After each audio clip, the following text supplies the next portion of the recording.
नमस्ते सभी नागरिकों को शुभ दीपावली।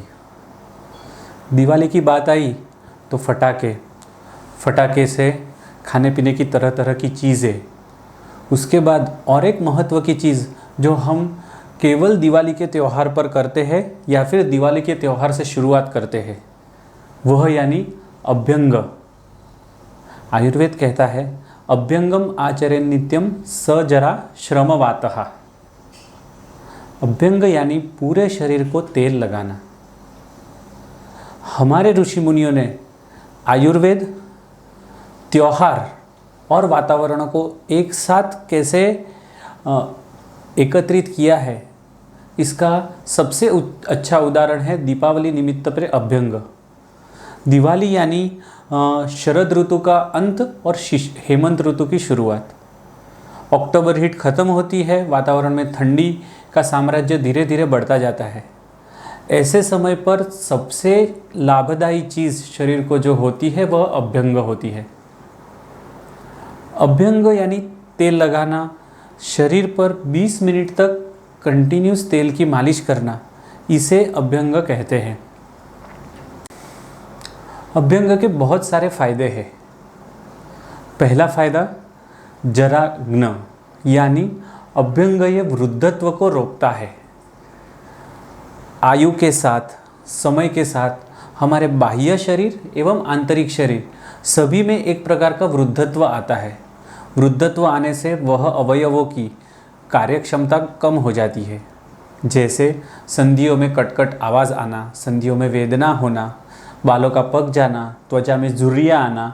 ऐसे अलग अलग वृद्धत्व के जो लक्षण है, यह सभी लक्षण देरी से आने के लिए अभ्यंग ये नित्य नियमित करना चाहिए। अभ्यंग नित्य नियमित करने वाले इंसान यानी जो अपने गाड़ी को नियमित रूप से सर्विसिंग करते हैं। अभ्यंग का दूसरा महत्व का फायदा है श्रमघ्न। मुंबई जैसे शहरों में हम सुबह से लेकर शाम तक अविरत काम करते रहते हैं, इसलिए शरीर के साथ साथ रात को मन भी थक जाता है। हम सभी को ऐसा चाहिए कि 24 घंटे में 16 घंटे 18 घंटे मैं तरोताज़ा होकर, उत्साहित होकर काम करते रहूं। पर ऐसी जड़ी बूटी किसके पास है क्या? तो वह जड़ी बूटी यानी अभ्यंग। नियमित अभ्यंग करने से शरीर और मन यह काफ़ी उत्साहित होता है और वह उत्साहित रहने की वजह से उसकी कार्यक्षमता और एकाग्रता यह बढ़ती है और शरीर को लगने वाला श्रम यह काफ़ी हद तक कम होता है। इसलिए हमें नियमित अभ्यंग करना चाहिए। तीसरा फायदा है वातहर, वातघ्न यानी जैसे जैसे हमारी आयु बढ़ती है, शरीर में वात दोष का प्रमाण बढ़ता है, जिससे संधिवात, रूमेटॉइड आर्थराइटिस जैसे अलग अलग बीमारियों का सामना हमें करना पड़ता है।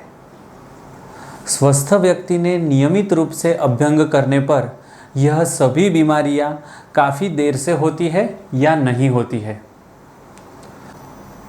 अभ्यंग का चौथा फायदा यानी निद्रा। नींद की समस्या सभी को है। किसी को नींद ज़्यादा आती है तो किसी को कम आती है। जिसको नींद ज़्यादा आती है उसको चैन की नींद नहीं आती है, और जिनको नींद नहीं लगती वह करवटें बदल बदल कर थक जाता है, फिर भी उन्हें नींद नहीं लगती है। परंतु अभ्यंग करने से शरीर और मन में विचारों की संख्या कम होती है, शरीर की थकान कम होती है, इसीलिए सुखरूप नींद यह लगती है, जिसे हम क्वालिटी स्लीप ऐसा कहते हैं। यानी वह नींद 6 घंटे की ही होगी, 5 घंटे की ही होगी, पर वह डीप स्लीप होती है, जिससे शरीर की पूरी थकान निकल जाती है और मन की थकान भी दूर होती है। ऐसे अभ्यंग का उपयोग हम सिर्फ दिवाली के दिन नहीं, पर हमें रोज़ करना चाहिए। पर जब भी ये हम अभ्यंग रोज़ करने लगते हैं, तभी कई सारे प्रश्न हमारे सामने आते हैं। जिससे पहला प्रश्न हमें पूछा जाता है कि डॉक्टर रोज़ इतना समय कहाँ पे है? तो आयुर्वेद में इसका भी प्रोविज़न है।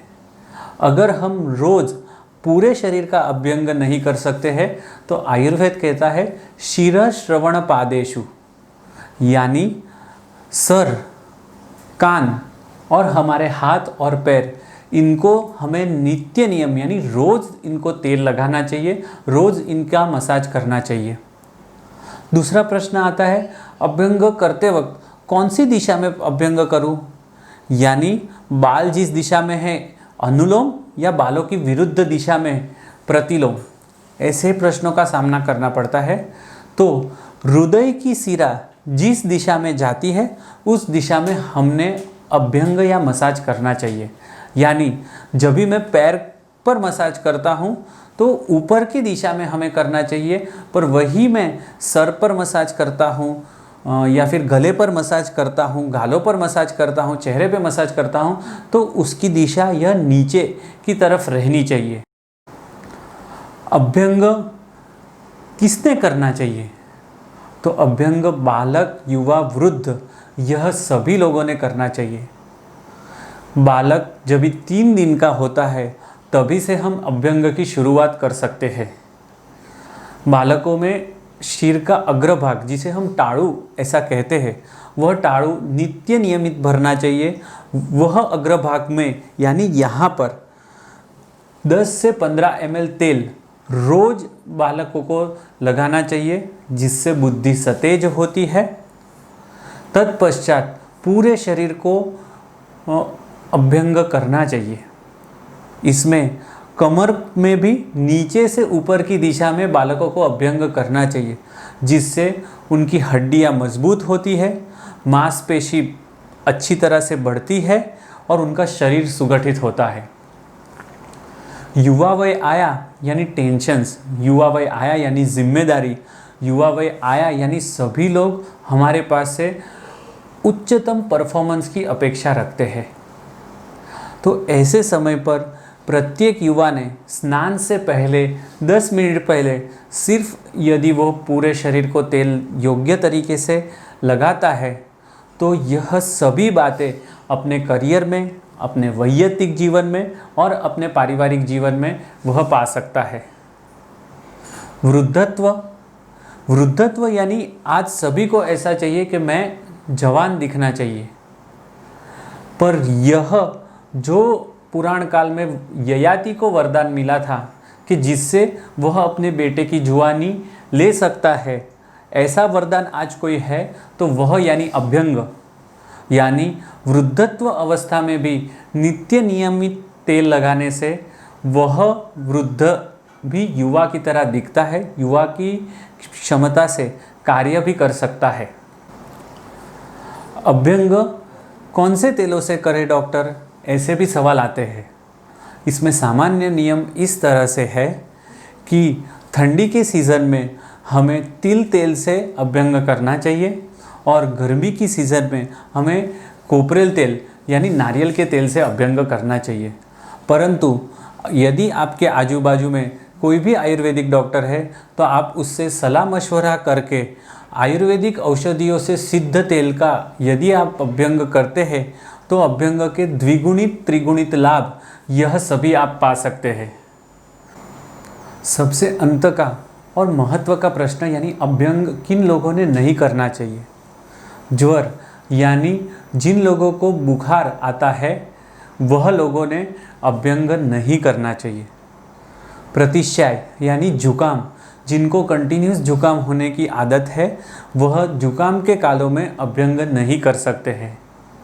और तीसरा यानी त्वचा विकार, जिसमें त्वचा के अलग अलग प्रकार के इन्फेक्शन, जिसे सेल्यूलाइटिस कहते हैं, फॉलिकुलाइटिस कहते हैं, ऐसे त्वचा के अलग अलग प्रकार की फुंसियाँ जो आती है, जिसमें वेदना भी होती है, उसके साथ साथ पस भी होता है, ऐसे समय पर हमें अभ्यंग नहीं करना चाहिए।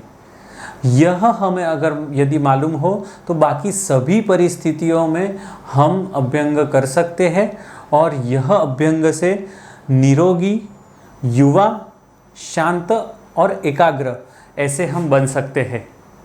यह कोरोना के काल में भी अगर हम हमारे शरीर पर नियमित अभ्यंग करते हैं तो हमारी त्वचा द्वारा या फिर हमारी त्वचा का संपर्क अलग अलग जगह पर आता है, जिस वजह से यह विषाणु फैलने का भय रहता है, तो यह भय भी अभ्यंग करने से 70 से 80% तक कम होता है, ऐसा अनुभवों द्वारा सिद्ध हो चुका है।